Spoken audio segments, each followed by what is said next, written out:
পাড়াটার নাম ছিল শান্তিনগর। নামের মতোই জায়গাটা ছিল শান্ত। সকালবেলা পাখির ডাক, বিকেলে ছাদে জামা শুকানোর দৃশ্য, আর সন্ধ্যায় মসজিদের আজানের সাথে ঘরের আলো জ্বলে ওঠা।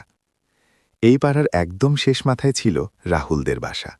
তার পাশের বাসাটাতেই থাকতেন সবাই, যাকে ডাকত পাশের বাসার আপু। তার আসল নাম কেউ খুব একটা ব্যবহার করত না। কারো কাছে তিনি আপু, কারো কাছে মেয়ে, কারো কাছে শুধু ভদ্র মানুষ। রাহুল প্রথম তাকে দেখেছিল এক বিকেলে। ছাদে দাঁড়িয়েছিল সে, স্কুলের বই হাতে।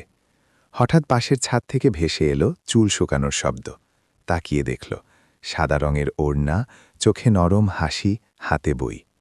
সেই মুহূর্তে রাহুল বুঝতে পারেনি, কিন্তু তার জীবনের একটা নীরব অধ্যায় তখনই শুরু হয়ে গেছে।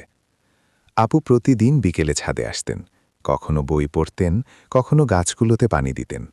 রাহুলও ঠিক সেই সময়েই ছাদে উঠে পড়ত। অজুহাত হতো পড়াশোনা, কিন্তু আসলে ছিল শুধু এক ঝলক দেখা। তাদের মধ্যে কখনো সরাসরি কথা হতো না, শুধু মাঝে মাঝে চোখাচোখি। আর সেই চোখাচোখির মধ্যেই লুকিয়ে থাকত হাজারটা কথা। একদিন রাহুলের খাতা ছাদ থেকে পড়ে গেল পাশের বাসায়। খুব ভয়ে ভয়ে সে নিচে গেল। দরজা খুলে দিলেন আপুই। তোমার খাতা পড়ে গেছে মনে হয়। তিনি হালকা হাসলেন। রাহুল কিছু বলতে পারল না, শুধু মাথা নাড়ল।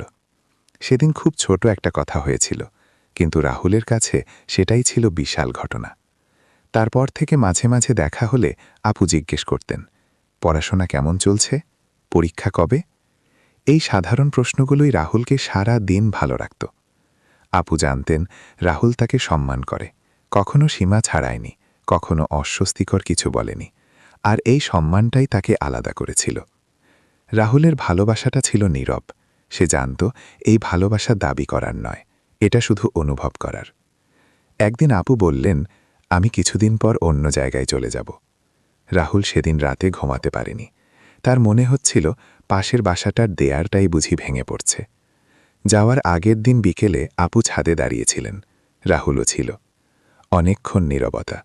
তারপর আপু বললেন, তুমি খুব ভালো ছেলে, নিজের স্বপ্নটা কখনো ছেড়ে দিও না। এই কথাটাই ছিল তাদের গল্পের সবচেয়ে গভীর মুহূর্ত। আপু চলে গেলেন, পাশের বাসাটা ফাঁকা হয়ে গেল। ছাদে আর কেউ গাছগুলোতে পানি দেয় না। কিন্তু রাহুল আজও বিকেলে ছাদে উঠে। আজও সে আকাশের দিকে তাকিয়ে ভাবে, কিছু ভালোবাসা পাওয়ার জন্য নয়, কিছু ভালোবাসা মানুষকে ভালো মানুষ বানানোর জন্য আসে। পাশের বাসার আপু আজও রাহুলের জীবনে এক নীরব প্রেরণার নাম।